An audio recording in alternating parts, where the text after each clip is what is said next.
ధర్మ జిజ్ఞాసులకు శుభాశీస్సులు.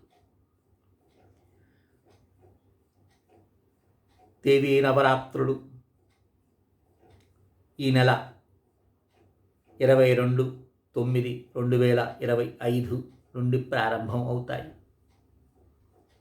యావత్ భారతదేశం తల్లిని ఆరాధించేటటువంటి విధానాల్లో అనేకమున్న ప్రతి ఒక్కరు కూడా నవరాత్రి మహోత్సవాన్ని చేసుకుంటారు. భిన్న భిన్నమైనటువంటి స్తోత్రాలతో మంత్ర జపాలతో అమ్మను ఆరాధిస్తారు. కనుక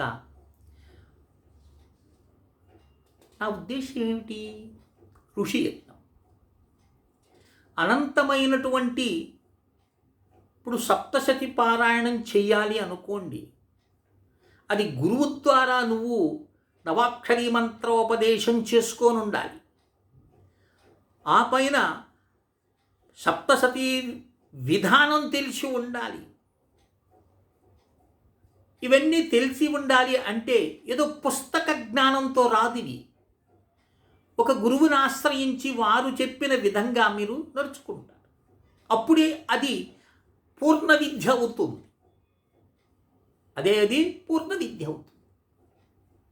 లేతే అది లేదనుకోండి, పుస్తకం చూసి వంట చేసినట్టు ఉంటుంది. అది రుచిగా ఉండొచ్చు, ఉండకపోవచ్చు. కనుక దేవి తత్వాన్ని అర్థం చేసుకొని ఆరాధించేటటువంటిది అఖండంగా ఉంది. ఇక నా ఉద్దేశ్యం ఏమిటి? అవన్నీ చేసుకోలేనట్టు. ఇప్పుడు ఈ దైనందిక జీవితము, ఆఫీసులకు వెళ్ళేటటువంటి వారు ధనాన్వేషణలోనే సరిపోతుంది సగం జీవితం. మనకు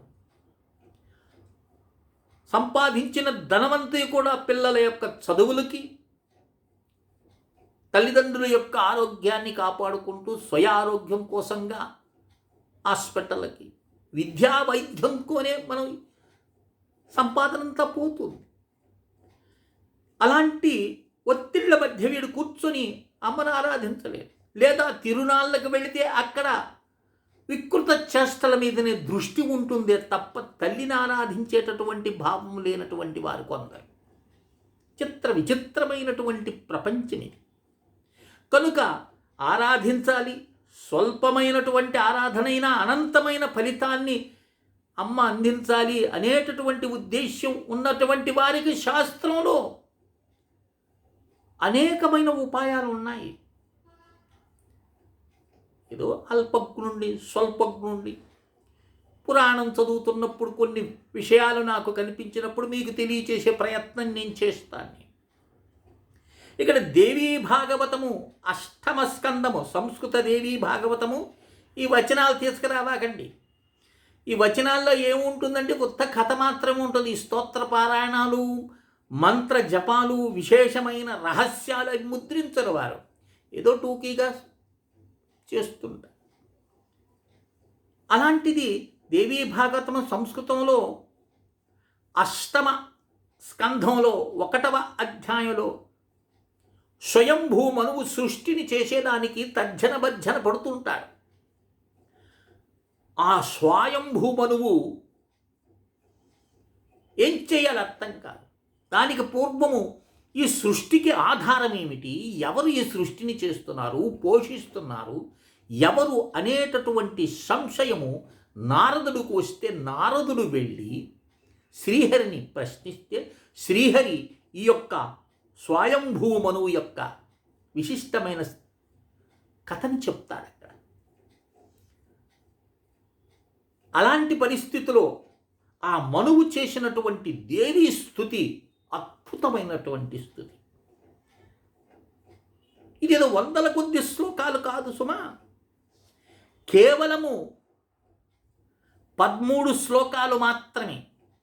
ఈ దేవీ నవరాత్ర సమయాల్లో ఈ 13 శ్లోకాలని నిత్యము సాయంత్రం పూజలో, ఉదయం ఏదో చేసుకున్నాము, స్తోత్రం చేసుకున్నాం, సాయంత్రం సమయంలో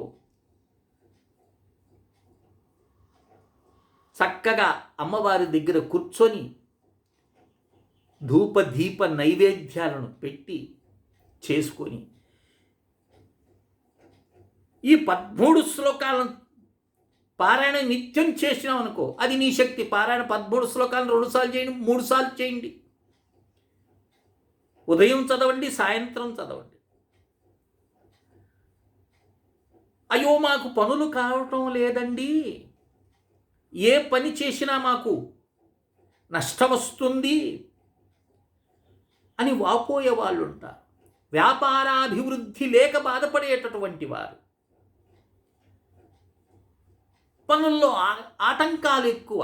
అదే చెప్తండ ప్రజాసర్గహం ప్రభవతు మమానుగ్రహతః కిలాం నిర్విఘ్నేన చ రాజేంద్ర వృద్ధిశ్చాప్నుతోత్తరం.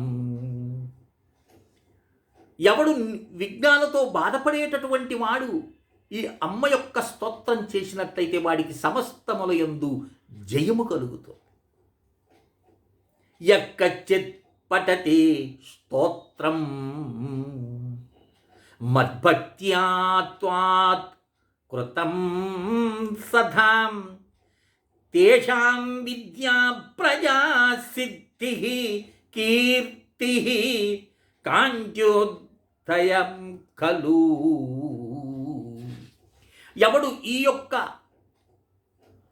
స్వయంభూమనువు చేసినటువంటి దేవీ స్తుతిని చేస్తున్నాడో వాడికి విద్య, పిల్లలు చేశారనుకో మంచి విద్య లభిస్తుంది వాడికి. భౌతిక విద్య కావచ్చు, ఆధ్యాత్మిక విద్య అయినా కావచ్చు. ప్రజల చేత మన్ననలు పొందుతాడు, కీర్తి ప్రతిష్టలు లభిస్తాయి, శరీరం కాంతివంతమవుతుంది. అలాగే మానవుడికి కావలసినటువంటి ధనధాన్యము సమృద్ధిగా లభిస్తుందంటాడు. యది దేవి ప్రసన్నాసి భక్త్యా కారుణికోత్తమే తదా నిర్విఘ్నతః సృష్టిహం ప్రజాయాస్యాం తవాజ్ఞయా. మను అంటున్నాడు, సాటి లేని కృపను చూపేటటువంటి ఓ తల్లి దేవి, నీవు నా భక్తికి ప్రసన్నురాలవైనచో దయచేసి నాకు సృష్టిని చేసేటటువంటిది, సృష్టి రచన చేసేటటువంటి దానికి ఏది నాకు విఘ్నం కలుగుతుందో దాన్ని తొలగించువమ్మా అని ప్రార్థించినాడు. ఆ స్తోత్రం చాలా అద్భుతమైనటువంటి స్తోత్రం ఇది. కేవలము 13 శ్లోకాలతో రాసుకోండి. దేవీ భాగవతము 8వ స్కంధము 1వ అధ్యాయములో 13 శ్లోకాలు.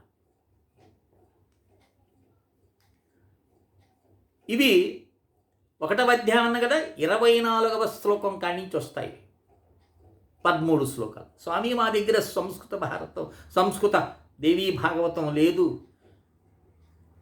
తల్లిని ఆరాధించాలి,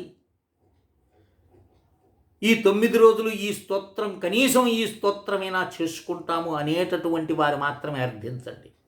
నాకేదో వ్యూస్ కోసమో, లైక్స్ కోసమో, షేర్స్ కోసం చేయటం లేదు. జిజ్ఞాసుల యొక్క మనసులో భక్తి అనే బీజాన్ని నాటి పుష్పింపచేయాలనేది మా ఉద్దేశ్యం. అది 10 మంది చూసినారా, 100 మంది చూసినారా, దైవేచ్ఛ లేనిదే ఇలాంటివి తిలకించరు. కనుక ఆ శ్లోకాలను చదువుకుంటాం మేము అన్నవారు మాత్రమే నాకు 9966690246 కాల్ చేస్తే మీకు ఈ 13 శ్లోకాలు అందిస్తాను. చక్కగా ఈ నవరాత్రులే కాదు, పూర్తి నెలంతా అమ్మవారిని ఆరాధించండి.